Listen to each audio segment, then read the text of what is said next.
ওনাকে এবারে কলকাতা উত্তরের মানুষ ওনার অবসর গ্রহণের ব্যবস্থা করে দেবে।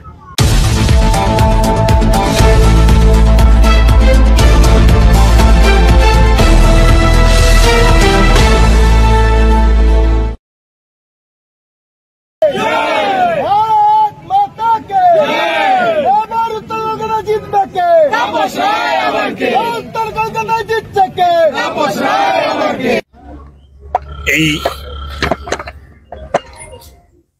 শেখ শাহজাহান, উত্তম সর্দার, শিবু হাজরাদের হাত থেকে বাংলাকে মুক্ত করা এবং যে এত দুর্নীতি, কোনো ডিপার্টমেন্ট বোধহয় দুর্নীতি মুক্ত নয়, দুর্নীতি মুক্ত বাংলা গড়ে তোলার জন্যে মানুষের কাছে আহ্বান জানানো, এবং এটা রাজ্যের নির্বাচন নয়, কেন্দ্রের নির্বাচন। সারা ভারতবর্ষ জুড়ে প্রতিপক্ষরাও, তাদের মধ্যেও কোনো সংশয় নেই যে তৃতীয়বারের জন্য বিজেপি সরকার টানা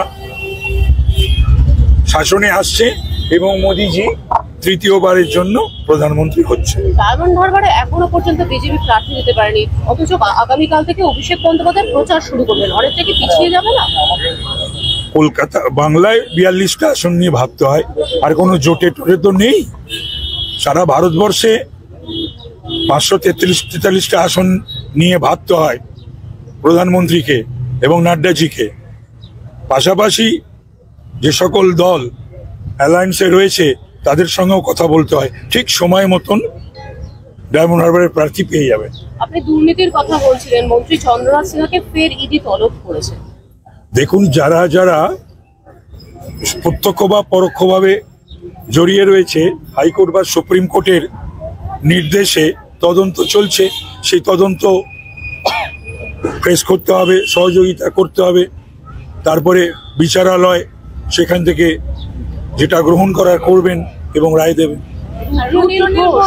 তিনি বিজেপি গ্রুপ লেফট করেছেন এবং বেশ দেখা যাচ্ছে তিনি বলছেন তিনি বিজেপি ছাড়তে চান না, কিন্তু টিকিট না পাওয়ার একটা ক্ষোভ তৈরি হয়েছে। আমি এইসব নিয়ে কোনো কিছু বলবো না। একটা অর্ডার আজকে এসেছে যে কেন্দ্রীয় স্বরাষ্ট্র মন্ত্রক সরাসরি সিআরপিএফ কে রিপোর্ট পাঠাতে বলেছে। আপনার কি মনে হয় সিআরপিএফ এর ভূমিকা এই লোকসভা ভোটে অনেকটা গুরুত্বপূর্ণ হওয়া উচিত?